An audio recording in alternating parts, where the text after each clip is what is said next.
Στην αρχή σελίδα θα κληθείτε να εισάγετε τον άμκα σας. Σε περίπτωση που δεν το γνωρίζετε, πρέπει να μεταβείτε στη σελίδα www.amka.gr.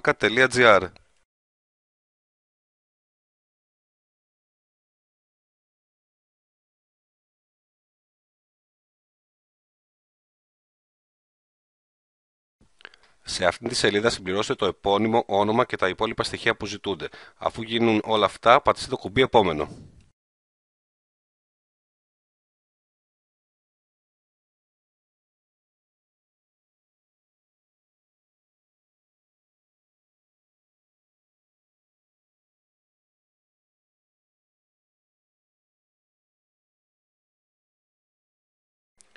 Στην σελίδα αυτή συμπληρώνετε τα στοιχεία φοιτησης και ακολούθως επιλέγοντας το ΙΕΚ ή ΣΕΚ που επιθυμείτε θα διαλέξετε και τις αντίστοιχες ειδικότητες.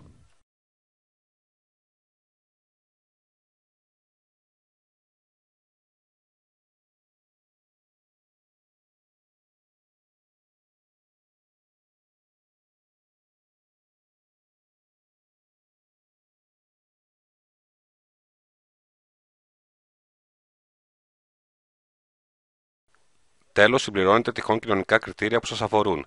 Πατώντας Αποθήκευση, ολοκληρώνεται η διαδικασία της αίτησής σας. Θα σας αποσταλεί στο email που εισάγατε ο κλειδάριθμος για την αίτησή σας.